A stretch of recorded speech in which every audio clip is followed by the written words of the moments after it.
Welcome to What's in the DVD Box podcast. The only podcast asking what is in fact in the DVD box.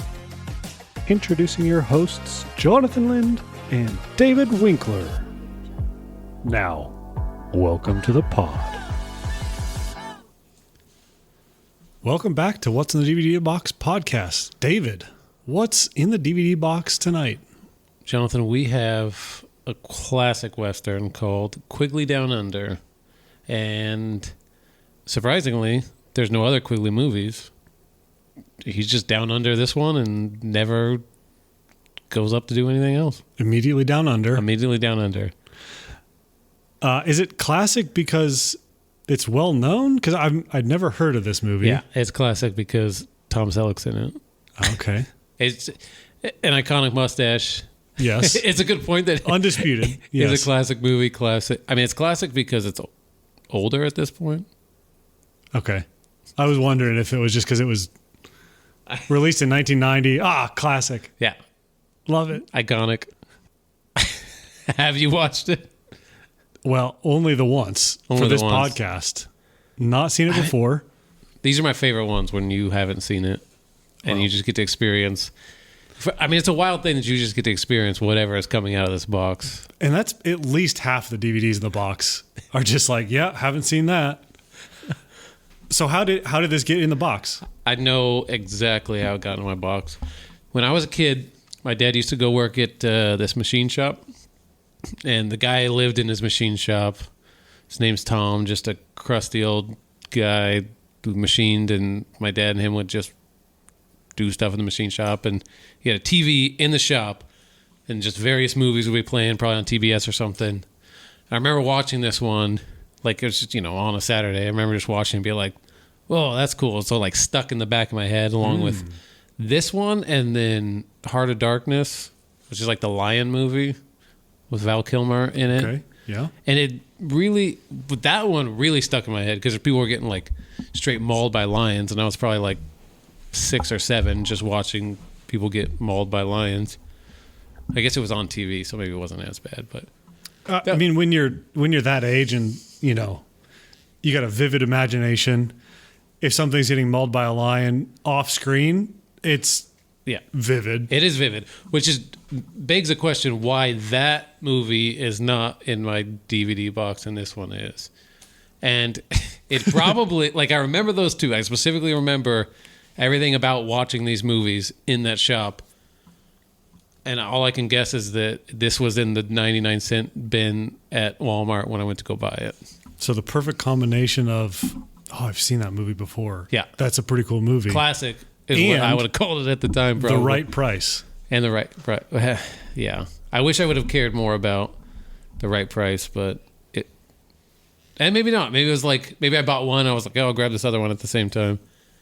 Somehow, Heart of Darkness. I think it was Heart of Darkness. It'd be funnier if I got that movie wrong. The movie that I remember so well, the name is just completely wrong. I mean, you're not great with movie quotes. I mean, how does it compare with your ability to remember the title of a movie?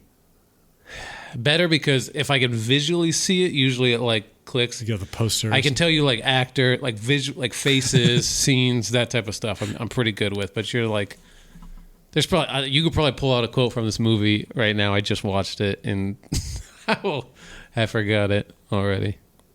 It's probably more worrisome. But what did you think about this as you were describing it? I mean, I have lots of specifics, but just were you impressed, not impressed, off the rip? On the whole, I found it was not quite what I expected. I thought it was going to be a little bit more of a pulpy Western, gunfights left and right, the hero doing hero stuff the whole time, always on top. But it wasn't. It was, we talked about this before we hit record, it was a serious movie. They were talking about some serious topics, some deep trauma in a marriage, treatment of Aborigines in Australia. This is some big things. And I was as I go, I was what is this movie? Yeah. What? I thought it was great. One of my judges for, as we've gone through these movies, is like, what would I sit down and like watch with my wife that she would enjoy the movie. She doesn't like the dramas too much, so she enjoys the action. But some of the more like a John Wick, I don't know if she would really go for that off Too the much rip. action. So I'm always looking for those ones are coming. Good. So I'm always looking for, hey, where do we sit? Can we sit down with the wife, watch the movie? Can we sit down with the boy? Like we have the boys over on Friday night, and like, would this be? Oh, you guys got to see this movie, or is it like having the boys over, playing some cards or some craps? What's a fun movie to throw in the background? This might be one of those. Yeah. Like, throw it on in the background because you look up and it's like, whoa, what's going? Yeah, oh my gosh! Like it's not going to like grip you, but there's some stunning wide shots. Yeah. That was one of the first things I wrote down. Love some of these wide shots of Australia. Absolutely gorgeous. I also was surprised that like they kept doing it. Yeah. One of my favorite shots in the film was one of the last shots as like the British troops are riding up and there's the dust and the sun rays through it. I was like, ooh, I would get that as a poster and hang it on my wall. That looks so cool. Well, and that's a callback to the older Westerns back in the day where you'd really get to see that, where they would just like set the camera up there and it would just, you get a wide shot of everything. Those scenes playing out in front of you. Very, especially that last scene right there. Yeah. So on the whole, pretty good. Yeah. It wasn't like, oh my gosh, I got to tell my friends to go watch the movie today. But certainly compared to some of the other movies in the box, like I'd say this is a keeper. Yeah, yeah. There's a timelessness to it over something like Deja Vu, where you're left with so many questions after that movie. We're gonna poop on that movie. That's a low point. So from the movies so far, we're just gonna keep coming back to what chaos that was. But yeah, there's a timelessness to it. Like it's not blowing you away like Slevin, where you're like, whoa, like okay, you got to see this. Like there's gonna be punchy stuff. I mean, they're trying to do punchy dialogue, but it's like mixed in with like some seriously traumatic things happening at the same time. Now, it's certainly not as like culturally popular. Do you think this is more timeless, or like how does this compare to a Dead Poet Society from season 2, episode 1? Now, that one has great acting, great writing, and it's telling like a gripping story that like keeps you on the edge of your feet or on the edge of your seat. More so than this. That's how I would characterize the two. There's something unique about this. I mean, this is trying to tell a larger story about, Aborigines and what they've had to go through, and they're throwing in some like random trauma with this crazy lady in the movie that is kind of confusing, but you're just like, it's just leaning into the Western stereotypes and Tom Selleck is cool. Like that's just what it's doing. Dead Poets gives you something unique to think about afterwards, So that's where I would draw the line different. So okay, good. Well, hey, look, we're on episode 3. Yeah. And to have 2 classics, great. Yeah. And then those aren't even probably the best movie that we watched of the 3. Yeah. So we're on a good heater. We're on a good heater with a random number generator. Yeah, with just whatever it's spitting out that's in the box. But yeah, so well, first up, we need to give the people a synopsis. Yeah, of the movie. We do. So I didn't write the synopsis down. You want to pull it up and yeah. Well, I mean, if we're just going with the DVD. Quigley Down Under is an action-adventure western about an American sharpshooter, Matthew Quigley, who travels to Australia after answering a newspaper ad. He soon discovers his wealthy new employer, Alan Rickman, actually hired him to commit atrocities against the indigenous Aboriginal population. When Quigley refuses and defends the indigenous people, his employer attempts to have him and his eccentric woman named Crazy Cora murdered in a harsh, remote outback. The film follows their survival and the plot to seek revenge. Now, that's a pretty good... That is what happens. Now, you're probably wondering, why is there a crazy lady? Well, that was her name. Yeah. That they called her. Well, but she was legitimately crazy too. I mean, I bought it. I mean, yeah. She was. It's just right off the rip. So he gets into a boat. Now, put yourself into the situation, because I kind of forgot about this. I mean, this is like 1800. So how do you get from America to Australia? You sail. A sailboat, like a legit like Nina Pinta Santa Maria type situation here. And he just hops off onto Australia after being on a boat for 3 months, he said. Which is why, like, I just couldn't get over, like, that would suck. Like, I mean, like, I'll complain about a 12-hour plane ride over to Korea or something. And there's like 3 months. Good luck. Yeah. There's an element of 3 months, like, okay, we're just going to get used to this. The 12 hours is an inconvenience. I mean, those boats aren't like, maybe they're bigger. It was a 3-mast schooner. It was a large boat. And that thing was beautiful under full sail. It was beautiful. I will say that. Which is awesome. That was the thing that I was like, okay, we'll see. He's gonna be. I'm not a huge Western fan. I don't hate him, but like, never gone out of my way. But you got 3-masted schooner, just full sail, under sail power. Like, it was beautiful. I was like, all right, okay, cool, I'm in. Okay. I love sailboats. I mean, I'm picking this up. I didn't realize this was a hobby of yours. I wouldn't even known. my Nina's Pinta Santa Maria. That's all I got. That's what I got to add to this Mayflower. Yeah, that was. Actually, for a number of years, I used to race sailboats. Probably less wild to you jumping in a sailboat, going across. You're just fine with it. It's a very traumatic experience. But he gets off just ready to brawl, to do whatever, save someone. He's ready to fight with a guy that he just spent 3 months on the same boat with, which now in retrospect, spelling that out is a lot funnier. Yeah. The opening scene, some scruffy looking dude just is not letting grandma and grandpa off the boat first. So it gives him the what for. Yeah, a little bit of what for. I also love that he's got his rifle in a case for a long time. On the sea. So it's like you don't, like, you see him fighting with this club, some sort of leather cased rifle club. It's like, okay, it's obviously his rifle. But he's taking the approach of like, I'm not taking this out until it's serious. Yeah. Yeah, he's showing him that he doesn't need the tools of the trade. I don't respect you enough to take this out. I mean, that is exactly what he's saying.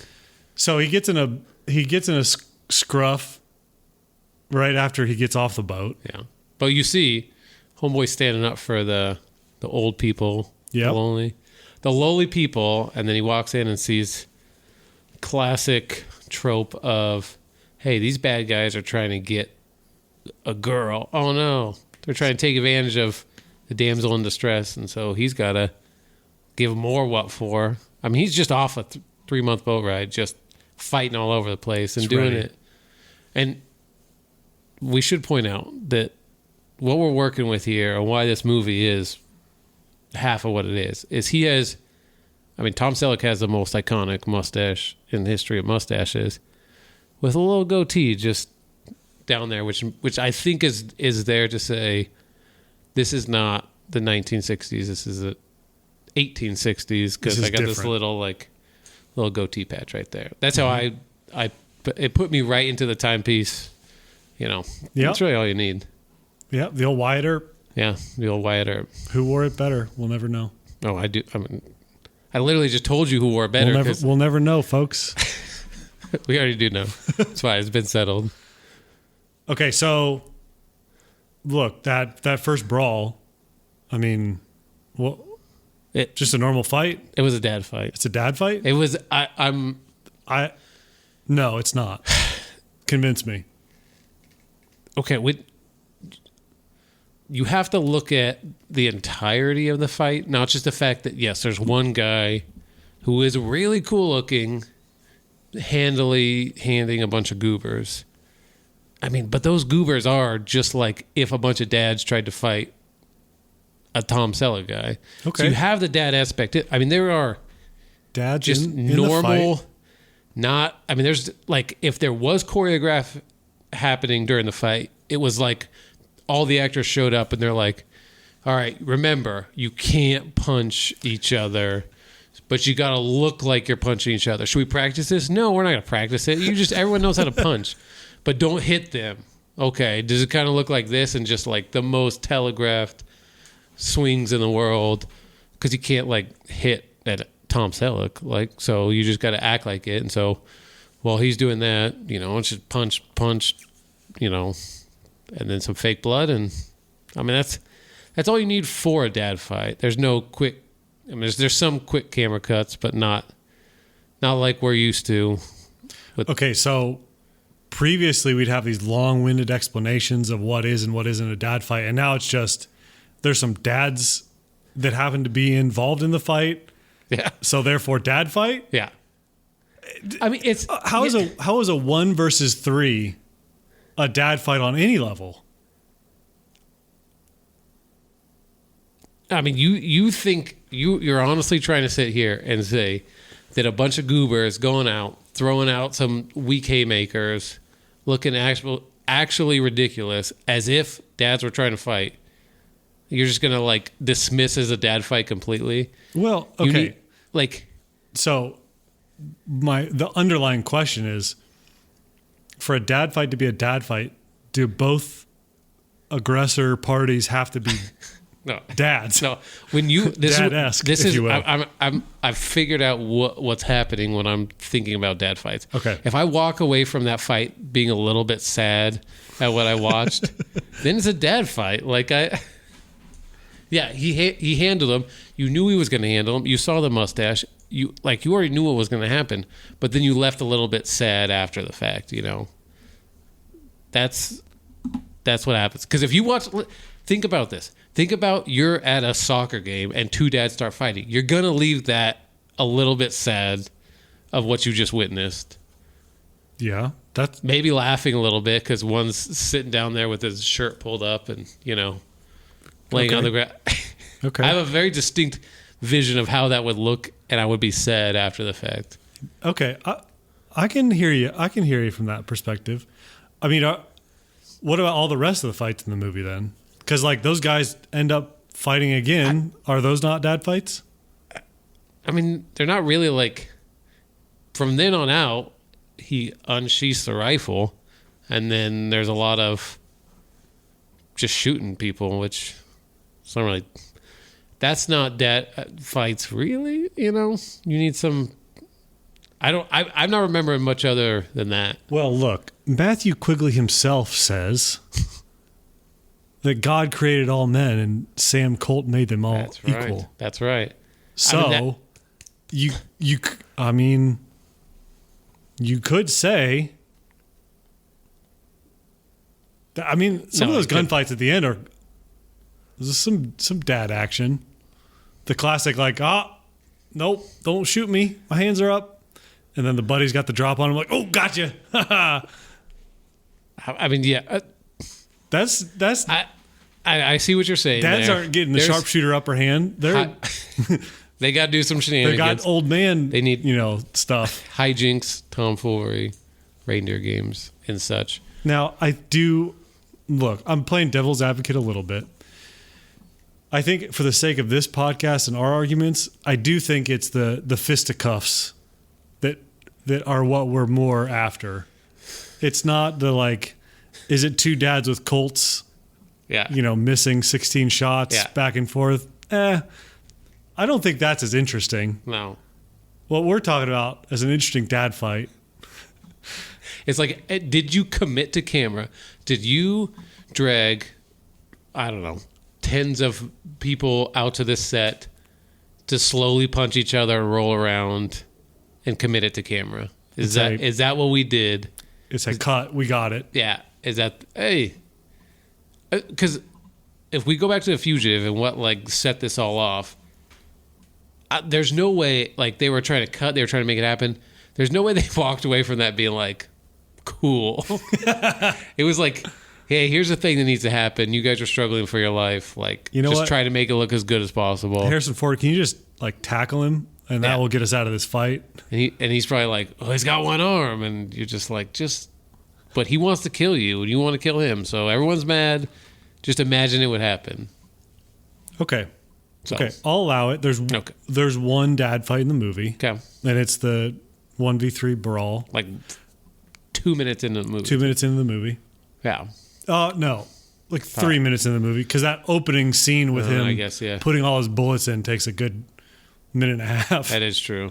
Yeah. So you get an idea that he's got a gun. He's got some interesting looking bullets. So, yeah. I was wondering what your thoughts are on. Hey, I'm going to make this clear that I'm bringing this experimental rifle that I don't have any rounds or anything for to literally the other side of the world. Seems like a bad idea, but also seems kind of cool. Like, hey, I don't even care. My gun knowledge isn't to the point where I identify that until they said that in the movie. Where I think he goes to the German guy and the German guy's like, "What are you doing with an experimental gun with an experimental caliber? Yeah, like you're nuts." And he's like, "No, just use so-and-so standard, and you cast it down." It's like, okay, well, the movie addresses it. Yeah, it doesn't. Personally, look, you got a long gun with a peep sight. Yeah, don't care. I'm in. Do not care one bit. I am in as you can be. Yeah, so as soon as he, like, the whole bucket scene where they say, grab this bucket and ride it out there as he's trying to, like, prove himself, objectively cool. Like, objectively, like... It's not believable, but also it kind of is. I have a good buddy of mine who has a gun that's like that, chambered in 45-70 government, and the gun is... long and absurd, and he put a peep sight on it, and I got to actually reach out to him and say, "Hey, was this inspired by Quigley Down Under? Because if it's not, I got a movie. I got a movie for you." Editor Jonathan here. I did reach out, and yes, that long gun is inspired by Quigley Down Under and Blood Meridian. Amazing. This whole movie is based on bringing this American who's a sharpshooter who answered a newspaper ad. Which don't think too hard about all that. But he got down here and he's just supposed to be killing some dingoes. But then he kind of susses out that maybe this Alan Rickman guy is not up to snuff. And why would he be paying him 50 gold pieces to come out to Australia? Because he had a whole bunch of men out there. Why is he coming out there? Mm-hmm. And he susses out that it's just to kill Aboriginals. And he susses that out because as he's there, he does his long gun shot. They bring in some riffraff. Yeah. And, Alan Rickman's giving him the runaround. Okay, yeah. And then he basically sets them up to try and pull some other guy's knife or gun out of his belt as they're, taking their rope handcuffs off. Yeah. And then he just quick draws and bam, bam, bam, bam, downs them. Yeah. And Quigley, by his reaction, you kind of get the sense, oh, he just set this all up to prove a point. Yeah. To just strongman himself and basically kind of just kill some people for fun. Quigley then says like, oh, okay, like sort of just intuits what's going on. A little bit of a stretch, whatever. Yeah. The rest of the movie's serious enough that it gets a pass. Also, he's got a mustache, so... Yeah, that's exactly what I was going to say. He has... Like, the mustache on Tom Selleck is like the white man version of Denzel's aura. Yeah. It's just like... Well, that's... Yeah. I was just going to explain to you that, like, when you start thinking too much about it, look at the mustache and stop thinking about whatever it was that you were thinking about. It's the same reaction of like, he got shot right above the heart in the chest, but it's Denzel, so like I buy that he has not bled out in the last 6 hours. Yeah. Okay. It kind of plugs itself a little bit. Yeah. We understand how these things work. So just don't think about it. It is like, you just get lost in Denzel. This, you just get lost in a mustache. Mm-hmm. Wipes the hard drive, and then you just continue on with whatever's happening. This makes sense. And so they they get they sit down to eat. You know, he's proven to Quigley that he's, you know, a man of refined taste out in the middle of this outback, giving him good food or whatever, and then just talking about how he needs to kill him some people. And Quigley proceeds to throw him out of his own house, which is a pretty baller thing to do. And Alan Rickman stands up. A good one-liner. Nobody throws me out of my own house, which, you know, then you fast forward like 15, 16 years to Dodgeball. Yeah. Nobody makes me bleed my own blood. Yeah. Love finding those random parallels. Like, I don't know if it's related. In my head, it is now. And he's like, nobody throws me out of my own house. And he like marches back in like, oh, we're going to get a dad fight, was my immediate thought. Yeah, yeah. Nope, he just gets thrown back out again. Immediately. Then he calls his boys over and they stage for a breach and enter. Yeah. And you're like, how's he going to get out of this one? This should be good. And he gets knocked in the back of the head. By an Aboriginal butler Yep. guy? Yep. Oh, okay. That's too bad. Yep. And then they proceed to beat him up. Now, this is where, you know, I don't know, they don't know this, but you always go wrong when you're like, hey, let's not just put a bullet in him. Let's put him out in the middle of the desert to suffer. And then let's also take the girl who's crazy and also just dump them out there together. And let's actually tie up the girl, but not Tom Selleck. Did you notice that? Like, did not notice that. Because he just pulls out so they go and dump these two basically dead bodies out in the middle of the desert. And then as he's going away, they forget, he says, you forgot the gold. And they just, of course, just walk over to him like, oh, we did forget the gold. You're right. Luckily, he's got a knife in his boot, just stabs the guy. And then... Luckily, the guy was holding his gun. Yeah, which is... Okay. With his bullets. It was his gun. Yes. Okay. That's where I was like... He kind of just had his gun later, and I was like, Because the guy was like, oh, yeah, I'm just holding your gun as I take you to dump you. And they kind of... I was like, did I miss something, or they glossed... Look, you haven't missed anything. These guys are dumb. Like, they are... They are dumb. Dumb. They are dumb.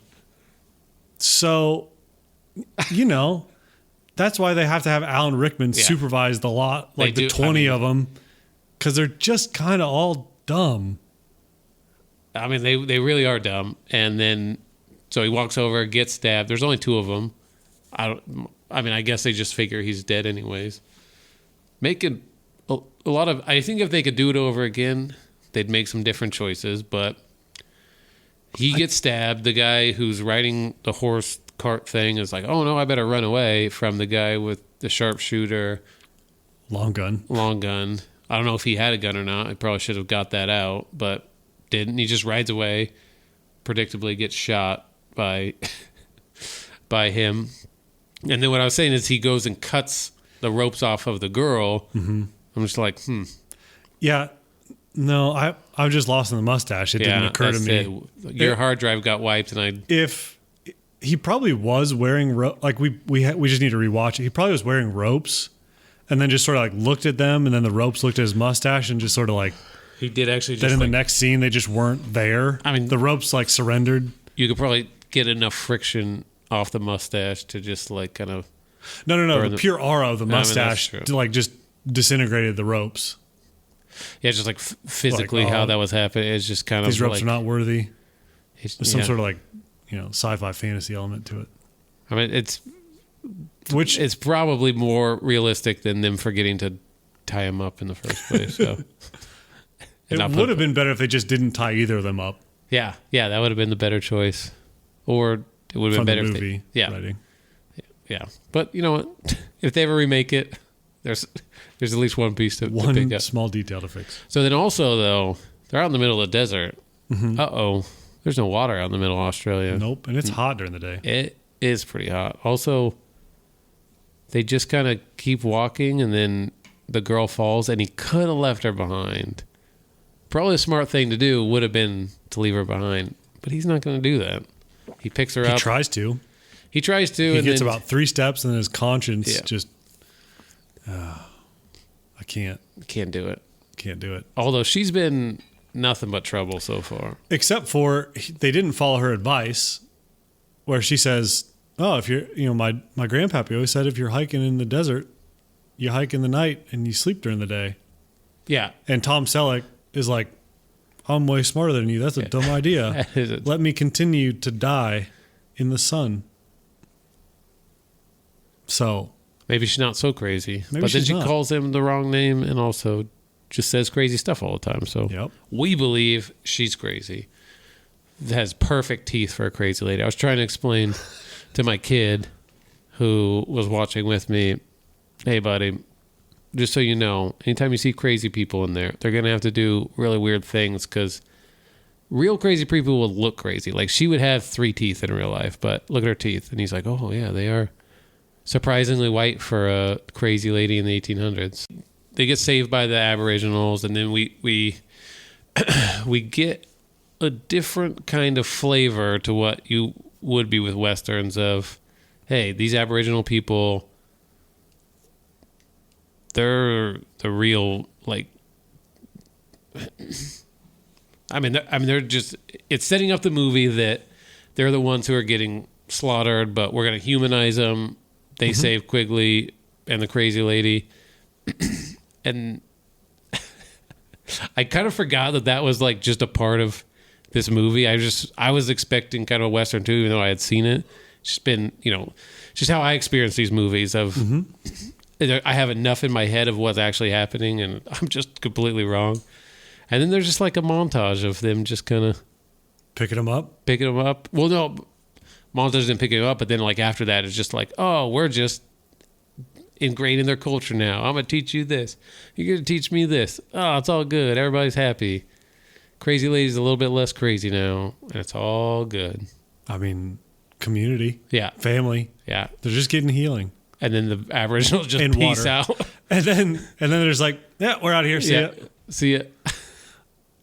So between the like dinner scene to taking him out into the middle of Australia to then getting picked up by Aborigines, I had probably like 5 different movies like run through my head. Yeah. And I'll run through the list and see if you have any others. Like, okay, we got like Django Unchained. Yeah. 100%. With the dinner scene a little bit. Yep. We've got a little bit of Holes. If you're out in the hot sun, Okay. like once they're out in the desert. You got a little bit of Last Samurai, where he's picked up by the natives, taught their ways.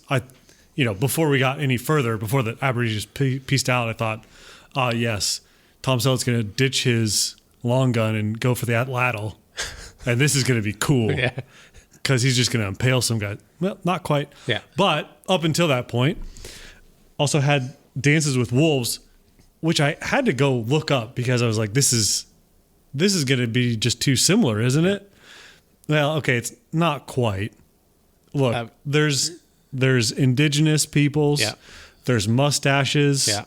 There's Americans. Yeah. Not a whole lot of other similarities, except for they were both released in 1990.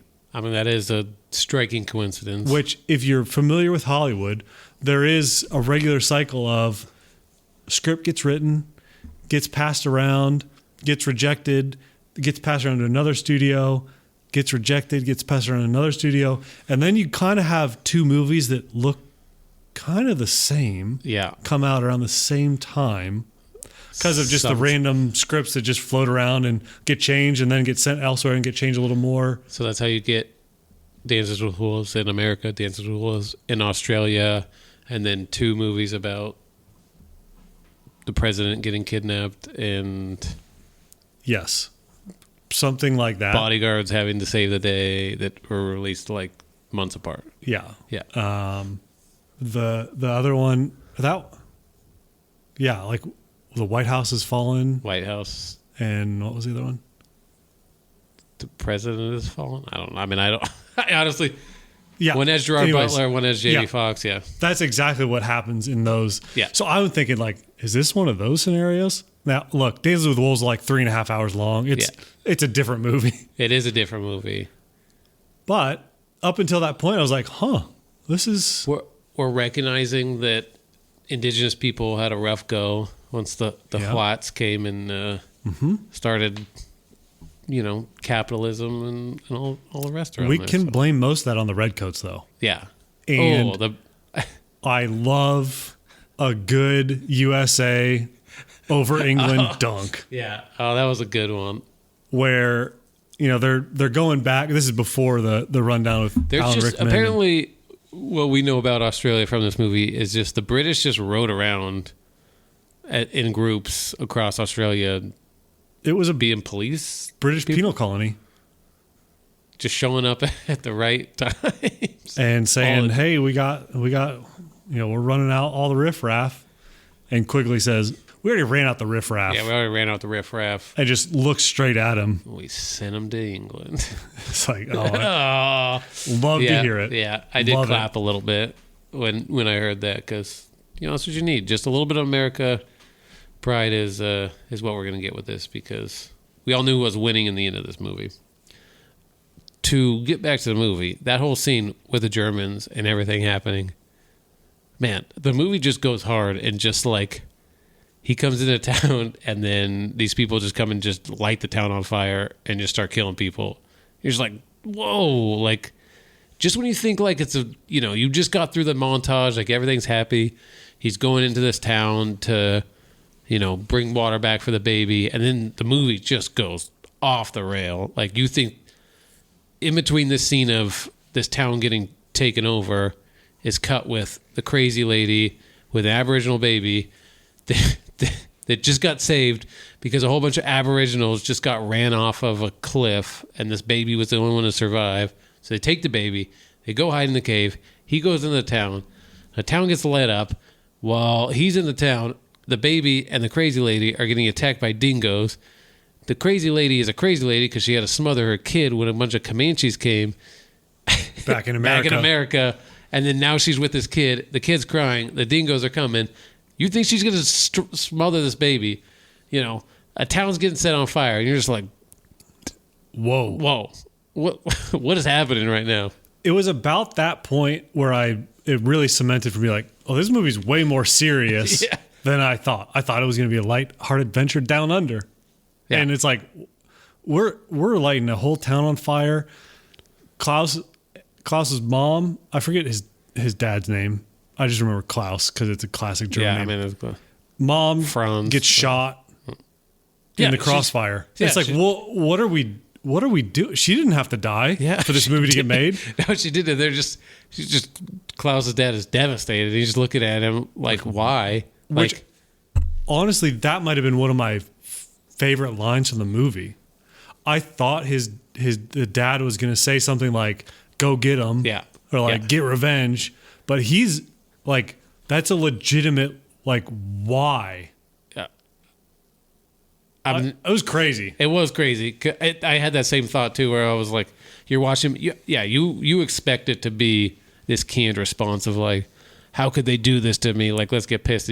Or you're kind of like, is he going to get mad at Quigley? And he just says, why? Like, you're just like a devastated person who just lost his wife and, the town's burning down. And it's like, whoa, why did this happen? Well, because this one dude came into town. You'd probably be a little bit disappointed about the situation. And in the middle of that whole scene, all that chaos, there is a little bit of hijinks of him jumping off of a roof and then crashing through another roof and then just saying shit. Oh, shit. And I was just like, what? That, didn't quite match the tone. It didn't quite match the... There's also another time where he sneaks around some guys and then just whistles at him and shoots him. They're trying for some comic relief at some interesting times because... Didn't quite nail it. And again, the mustache, it's wipe fine. The hard drive, It's fine. And in the meantime, Cora decides, no, I'm not going to strangle this baby. I'm going to get this 6-shooter out and off like 6 or 8 dingoes. Yeah. Well, she was just shooting kind of a little bit random. I mean, very erratically. Yeah. She killed at least 2. Yeah, she did kill 2. But they didn't show any dogs getting shot. Because if this is how you know it wasn't in the 90s, because if this movie was made in the 60s, they'd been shooting dogs, like 40s, 50s. They'd be like, all right, well, how are we going to do special effects? Well, there is no special effects. There's just shooting dogs and stuff. Yeah, so 2 thoughts. 1, that, yes. And then 2, like, she's now got military grade tinnitus because they're in a cave firing off a Colt revolver with a baby. Like, they're either hearing that high pitched ring probably for the rest of their lives. Yeah. Now they're alive, fair. Yeah. But boy, that's some military grade tinnitus. Yeah. But because she's crazy, completely protected. I mean, that's one of the benefits of being, having a full mental breakdown is apparently you don't have that. Well, it's partly that, and partly the story they're telling is about the Aborigines and about her trauma and about, Quigley defending, the downtrodden. Not quite about the dangers of not wearing hearing protection while shooting firearms in caves. Which makes you think like they were just doing this stuff all the time, and there was no one had ear cans or they weren't shoving little cotton balls into their ears or anything like that. No, I mean, come on, what are we doing? No, nothing. Just shooting buckets at 1,200 meters away or whatever. Big part of this movie is there's a crazy lady who's coming along with her, and just what did you think about her portrayal of what a crazy person looks like? Because I didn't buy it, but I understood what was happening enough that it didn't take me out of the movie. But I think we've come a long way with mental health portrayals in movies. To me, it seemed like bipolar. And I thought it was actually pretty good. Because it was like completely erratic and just like off the rails. Like, hey, if you want me, let's sleep with me. And then the next minute, like, doesn't even know quite who he is, like, stay away from me. Like, there was a very much like two sides of this. And then, after they hang out with the Aborigines, she's like calm. She's not screaming and kind of running around. I won't push back on your argument. I thought it was good. I thought it was good, especially then once you get the pivotal scene of like her telling the story of the Comanches and like, oh, she's just stuck in this manic state, because she literally had to strangle her own kid, and then her husband was like, get out, and put her on the boat to Australia, and didn't look back. So no wonder she's got issues. Like she's just completely unable to get out of this, amped up headspace. Yeah, I mean, I guess a time frame of like her basically getting on that and then coming over and having to deal with it. But like, it seemed like a little bit too contrived a little bit for like, this is what you should be. I mean, the part, I guess that's why she's there. She's crazy. That's why she's there. I was just kind of like, in so many movies, there's always the female like protagonist who's just like around there for whatever reason. And like in this one, they're just like, yeah, she's crazy. Like, and you're just like, why is this whole crazy thing happening? Other than I guess when the dingoes are trying to get the baby, you're like, oh, she's about to smother this baby, because we learned like that's her thing. Like she had to do that, and she's all messed up from it. So other than that, I was just kind of like, interesting choice to make her crazy. And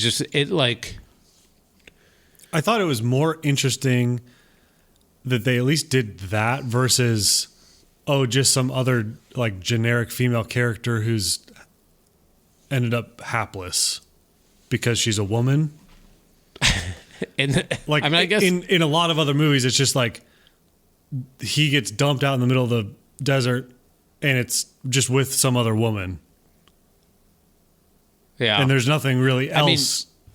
I mean, to be perfectly honest, the thing that takes you out from it always, and it's it's because it's a PG-13 rating, is like, oh, those guys would have for sure raped her and just like got out, and then this is just like, oh, I'll throw her out and do it. Like, that's the kind of stuff where you're like, man, guys back then, obviously terrible. Like, that's probably what would have happened.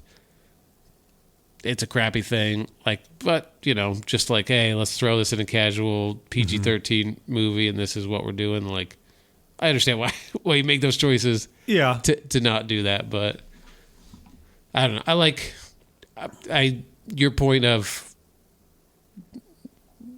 yeah, you can see how like broke. Like, how do you portray someone who went through this traumatic experience, and like, what are they actually going to be doing? I guess like, I don't think, unless you actually know someone who's like been to that state, and I think a lot of people respond to that stuff way different too. So it's like one of those, I think it seems so alien that it seems wrong somehow, which to what humans were supposed to experience, yeah, it's not how things were supposed to be.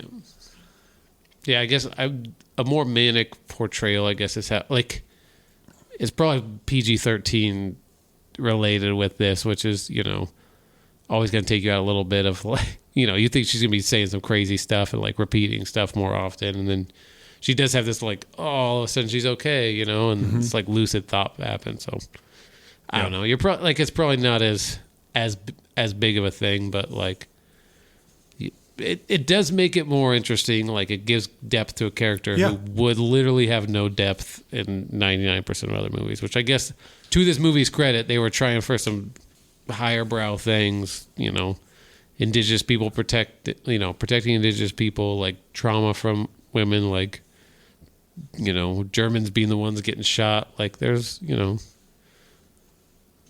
versus it's a Germans doing the shooting. It is a surprisingly serious movie. Yeah. For like a movie that's called Quigley Down Under. Quigley, yeah. My wife literally said at the dinner table, "Are you guys talking about that Squiggly movie tonight?" Like, yeah, hon, we are. And it's Quigley. And it's kind of a serious movie. It is wild that you're like, okay, so Quigley's Down Under in this one. Where was he before? But also, isn't Quigley the most like Australian sounding name? I mean, a little bit, yeah. Matthew Quigley from Wyoming or whatever. No, he's from Australia, right? Like Matthew Quigley from Australia or Matthew Quigley from Dodge City. Are you thinking it should be Smith Down Under? Johnson Down Under? That's a different movie. Okay. That's a different movie. And we can't. No, that's not what this podcast is for, David. Yeah, we're not talking about Johnsons anywhere. But if you're trying to nail the American, all right, that's a wrap, folks. This ain't Dodge City, and you ain't Bill Hickok. How about that final scene? I mean, it sticks in my head because well, set the scene for me. Like, what happens? Is it just a shootout with Tom Selleck and Alan Rickman, or? I mean, so obviously, Tom Selleck just can't like get left for dead and just kind of leave that be. Like, he's got to go get some, and then these guys come and kill Aboriginals, and then they burn this town down. He's like, he's got to go find some revenge, like just a little bit of revenge is what does the heart good for one Matthew Quigley.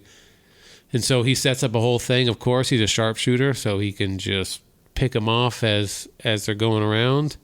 And, so they try to come out and find him, and eventually we get a little ginger who sneaks up and shoots him in the leg. Just a flesh wound, but just shoots him in the leg. It's enough to take him down, and then they proceed to drag him from a horse from somewhere out in the middle of the desert to the compound. And so Alan Rickman's feeling pretty good about himself that this guy who pretty much kicked his butt before is now down and out for the count. And we're thinking, oh no, how's he going to get out of this one? So how he gets out of it is Alan Rickman's like, oh, we're going to duel. The classic villain mistake I should have put a bullet in you before, but now that I got you here, I'm going to just outdraw you. Yeah. Because you said earlier you never seen the use for a 6-shooter. Yeah. Are you familiar with the Colt? Is what he asked, and he says, I had no use for it. Didn't say he wasn't familiar with it, though. Big point of nuance there that one Alan Rickman missed, because he sets up a scene where he wants to make it a fair fight, so he, of course, does three people versus one, as Quigley sits there with his gun ready to draw. Which all I could think of during that scene was, how do you know when to draw? It's just first movement, right? Like, I'm a little bit... I know how the dueling works kind of in revolutionary times, because there's a Hamilton song about it. But you walk 10 paces, you turn around, and yeah, you get one shot. But in so many Westerns, it's just you're just staring at them, ready to go. It would, if we were a more professional movie review podcast, we would spend a lot of time breaking down the Western genre and like where that stare down came from. On the other hand, I would be interested in someone else telling me that. Yeah. And I can imagine probably started somewhere. Next week could be like Jackass or like Old School coming up. We don't have time to worry about the history of the Western genre. Yeah. So what I'll say is like, it's good TV. Like it's dramatic. It is. I'll never turn it off. Yeah. You just give me a stare down and it's like, I'm also staring you down. You are staring each other down. I'm staring you down. Wherever the camera's pointed, I'm ready. Both people at that time could be the faster draw. In this case, you have 3 versus 1. Mm-hmm. How are we going to get out of this one? Oof. Which you just keep asking yourself. Tough. Hopefully, Tom Selleck draws first to give himself somewhat of an advantage. Yeah, that would be helpful. More so what I was thinking is, as Han Solo and the Millennium Falcon comes and saves the day, someone else is going to come and shoot because Crazy Cora picked up the gun and shot someone from way out there, because also she's, surprise, a great shot. Or clearly. Yeah. Or all the Aboriginals come, which I guess does happen, but that's not how he's going to get out of this one. Nope. How does he get out of it? He just outdraws them. He just outdraws them and kills 3 people. Plain and simple. Yeah, just bat. Which, similar to Han Solo, yeah, he shot first. He did shoot first. Easy. Yeah. And they just, all 3 went down, bam, bam, bam. And then he says, I told you I had no use for it. Didn't mean I wasn't familiar with it. Which is a great line. It's a great line. It's a great line to... Which is good playing the audience, too, because you're like, oh, man, he said he's got no use for it. And he refuses it multiple times. Yeah. This might not... No. He got it. I'm all about subverting expectations. And I was fully, having seen this before 20, 30 years ago or whatever it was when I watched this last, totally thinking that someone else was going to come save the day. Like the British or something. But the British aren't good for none of that. The British are coming. The British but they're late. Oh, they're late. Oh, yeah. They show up inconspicuously. Conspicuously? Conspicuously late. Yeah, conspicuously late. Which is probably one of my favorite wide shots of the movie. Yeah. Like I mentioned earlier. They got the horses, going in a 2 by, there's like a 2 wide column, and then they fan out in that half arc. It's like, 1v3 was apparently doable. I'm not sure about this one. And then the Aborigines just appear on the ridgeline surrounding the entire compound. Which, there's another famous movie from back in the day, like it's about the Zulus versus the British. I think it's just called Zulu. Like it's a legit like 60s movie where there's like a British colony, and they're like defending against a whole bunch of Zulus in there. Which timing wise, I'm not sure where it matches up to this, but all I kept thinking is like, I feel like these British guys would be like, all right, let's do this. But not to be this day. They made the business decision, said they're about ready to arrest Quigley again. How's he going to get out of this one? A whole bunch of Aboriginals are going to come, look menacing on the ridge, literally surrounding the whole entire compound. And then so the British people are like, all right, we're good. Peace out. And then the Aboriginals just poof. Well, not quite. He bends down to tie his bandana on his flesh wound from many hours earlier that has not caused any damage. Yeah. And now he's like, oh, I got to patch that up. You forgot. And he looks up, and they're gone. Yeah.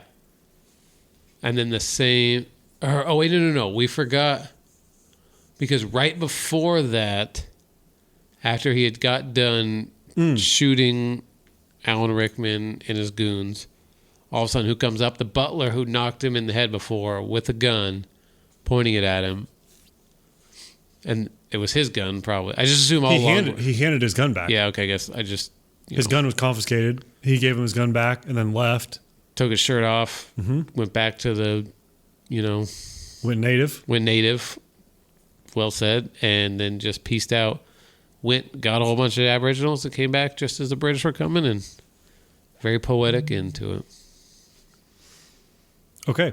So, how do you rate this movie? It's obviously a classic because we said that already. Yeah. Because it was... Yeah, just because it's a classic. 6.7 out of 10. That's a disaster. What a disaster. One watch, everyone knows the rules. This to me is if you see the DVD out and about at a flea market, go pick it up. Go pick it up. Throw it on in the background. Yeah. While you're playing poker. You're in the garage drinking some cold ones with your buddies, and the game's not on. Let me just set a scene for you. Okay. You and your buddies have poker night. It's Western poker night. Well, Western are you throwing on in the background? Quigley down I wouldn't under. hate this. I wouldn't hate... There's some other Westerns in the box, too. A random smattering. Probably some other good ones, too. But if you just, have a cowboy hat, you're playing some poker... Just a 5-card, poker that we can throw something on in the background. I think it fits just well enough. I'm down. Yeah. I'm so down. See, because you can't put Tombstone on the back, because Tombstone you kind of got to watch a little bit. This one can float in the background. You can come and go. Yeah. This one gives you space to breathe. Yeah. I'll just set that scene. I'll just drop that idea for anyone who wants to have a good time. That's me. That's your co-host. Me. Yeah, I'm raising my hand right now. I want to have a good time. I would like to come over with a cowboy hat. I have some bandanas. I have enough to where if the boys don't have bandanas, we can supply some. I have quite literally no apparel to make any of that work. But yeah, that's the extent of what I have. Yeah. Yeah, I don't have a hat or boots or literally anything. Need a hat, need boots. But set the scene. I'm down. It's a great scene. Whew. I'm in. Okay, so great movie for putting on for a Western poker night. I'm saying 6.7. 6.75, really. Like, is what I got to go. There's some parts that take me out, but like overall, above average. Yeah. It's good. I mean, I would say it's above average too. I'd probably put out like a 7.2 maybe. Yeah. It just depends on where your calibration of average is. But fair. Speaking of calibration, though. Yep. How are we going to calibrate where Alan Rickman, bad guy in this movie, fits with all the other villains / Alan Rickman from Die Hard as like the iconic bad guy? When did Die Hard come out? It was like later in the 90s, right? No, that was like 89. Really? I mean, there's only one way to know. Well, there's a few ways to know. 1988. 88. Oh, remember, we had this conversation. Wow. That was the year I was born. That was your... I have no memory of this place. Yeah. Okay. Interesting. So how he ranks in comparison to Die Hard? In this movie, he's more noticeably evil, more objectively evil, because he's just kind of there in Australia. He's got money, and he's just sort of like killing people. Yeah, I mean, he's just the guy doing the dirty work. Not totally sure what else he's in it for. Presumably, he seems to enjoy it. Well, he hates the Aboriginals because the Aboriginals killed his that's parents. Right. Killed his parents. Yeah. So that's a little bit of his so, background. I forgot. But he also is just like... It's a serious movie. Trying to genocide some people a little bit. So therefore, they must all die. In Die Hard, he's really just kind of like, look, I want my 3%, which is kind of low, but, he wants his 3% on someone else's $250 million. Like, oh, okay. I'm just going to go on a limb, and I think he wanted more than 3%, despite what he said. Maybe he wanted like 7 or like 15%. I bet he wanted but he did want to 50%. He did want to just sit on the beach. I guess. And so, like, if you're sitting on the beach and you're just like calm, cool, and collected, look, you get that done with, somewhere between 5 and 7%. Yeah. You just invest in the S&P 500 and you'll probably be okay. Beach. I mean, that's a very fair point. So he's arguably not that bad. Arguably, like, understandable. Could we do better? Certainly. Look, just you're not supposed to steal, but it's way worse to genocide indigenous peoples. Yeah. So he's a much worse character in this movie.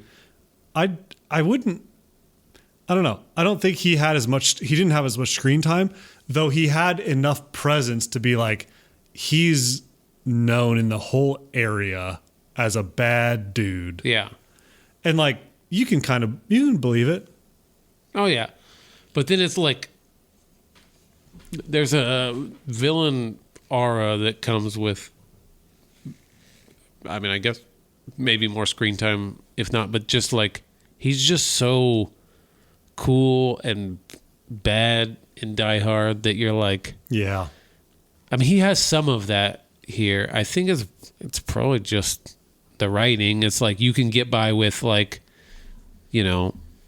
how he presents himself with enough dialogue in Die Hard. He's almost too pompous where you're just like, Mm-hmm. That's how they're portraying like your disgust with him. Well, in Quigley, it's just like, just gonna kill them all. Shot 2 guys. Just, hey, these 2 guys, I don't care. I'll shoot them. It's cool. Like, just has like a slave in his house. Where one is like overly pompous, the other is just like very casual about murder. Yeah, and just being evil. So, yeah. So it's a worse, what I'm saying is like, he's a worse character. Yeah. Like morally worse. Hans Gruber is a better villain. He's a better villain. There's a better bad guy. Your point about the writing, I think, is probably where that differentiates mostly. I wouldn't say he necessarily gave a worse performance. I just don't think there was as much screen time, as much to work with. Yeah, there's just not enough to work with. Like, he was believable enough in what he had. Yeah, well, he had like one real monologue about how his family died. That's why he wants to do this. Not enough time. You got to give him classically trained actor here. Right. He needs a little bit more room to breathe. A little bit more. Let him cook. That's exactly what I'm trying to say. Let him cook. It's like, yeah, I mean, we know he wants a genocide, but like, there's probably some like, to be honest, there's probably some more like he could build upon that. That's like, whoa, this guy really, really is the worst. That by the time he dies, like, you're just like, thank you. Which, I mean, you get pretty close to that. And that's kind of what you want with your bad guys is you set them up and you knock them down. Set them up and knock them down. And then the British come and get humiliated by the indigenous people and they go out. You love to see it. And you just wipe your hands except for, oh, wait, Crazy Chorus back. No longer crazy. Apparently they're going to, live happily ever after. And you kind of buy it. Tom Selleck comes around. Quigley comes around on her. And you get the little bit of tension right at the end as he's getting his ticket back on the boat back to America, and the guys look. You pan down, and he's got a pistol, and he pulls it up, and you see a wanted Matthew Quigley sign. What's your name? And then Cora shows up, and she just says Roy.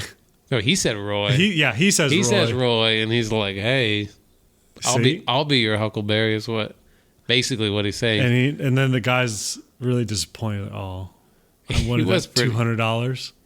Hey, you're an American guy. That's all you got to do. I'm not him. Ah, shucks. Fair. Fair. Ah, gee, mister. Really no way to settle it. Well, here's your ticket. Yeah. I mean, I guess it's fair if you don't know what you're looking for, but what a get out of jail free card. Hey, you're that guy who we're looking for is wanted. No. Nope. My name's Roy. Yeah, shoot. All right. Must have been that other guy with a mustache. Where'd that guy? Well, this is Australia, so he probably died out there. Good point, yeah. Yeah. All right, well, carry on. And then probably the last thing that made me chuckle about this movie was roll credits. But first, no animals were harmed in the making of this film. Oh, I didn't even see that. Yeah. What? Top of the credits. Which, to your point, is exactly the era that Hollywood was coming from. Because it's like, obviously, why would you wouldn't need to harm any animals? But well, back in the if you day, think about it, they used to. Oh man, there would have been. I mean, if this movie was made 20 years before, a lot of animal. I'm guessing. And then you did. I mean, you had like 20 or so Aborigines that were credited. That I thought was pretty cool. Like it did make the movie that much better because it's like, I don't know why in my brain I'm like, well, these are clearly like actual Aboriginals. Mm-hmm. They had no lines in the movie because they're Aboriginal. I mean, they didn't speak English, presumably. I don't know. I mean, they did speak some of their native tongue. Yeah. But yeah, they don't ever translate it. But like it's one of those. You don't need it translated, and it's probably better off for it. Yeah. Yeah. Exactly. I mean, that was a good choice, I think, by the movie to have Aboriginals in there and not some like campy, Aboriginal who's like, oh, I happen to know English because of blank, Right. I mean, there's no way that wouldn't be a part of a movie today. Like, if this movie was done today, there will be some character that, like, represents... Which is not... Like, I understand what they're trying to do. It'd be like, okay, these are thinking people. They aren't just, like, people to be saved or whatever. Mm-hmm. But, like, there was a sense of, like, if this were to happen in real life, like... What would it actually be? Yeah, I mean, it's not going to be some random person there who happens to know English. I mean, I guess it could be, but like most likely it's going to look exactly how it looks here. You're getting a bunch of people with primitive weapons going up against a bunch of British a-holes who... And this happened all over the world. All over the world, happened all the time. Like, it was a crappy thing that happened. Terrible. Yeah. And so they were just portraying it, and it's like, luckily... The comic side of it is like, well, luckily America's here to save the day, which is like, you're welcome, world, built into the ethos of it. It's like, how can America go and help out down in Australia? We can send Quigley. We're just gonna send this one guy who literally never misses a shot from no matter the distance with his gun, just not even at all. Just at one point he shot someone pretty close with his gun, and the guy goes flying back 2 feet, leaves the feet. My kid thought that was great. He's like, oh. I did appreciate that the bullets had as much impact as 50 cal and the 50 cal Rambo. Yeah. Like, love to see it. Same gun, basically. It makes Rambo look, honestly, less ridiculous. or even, like, less believable, because at least in this movie, like, they wouldn't go flying. They still would about do a backflip. Which is like, sells it more for me. So could care less what's happening in Rambo than them just yanking people with ropes back when those 50 cals hit. It genuinely brings a smile to my face. I don't know what's happening there, but Well, there we go. We did it. Another movie down in the box. Quigley Down Under. It's enjoyable for me to see you watch whatever's coming through next week. I'm sure something wild. I think next up on the podcast is Talladega.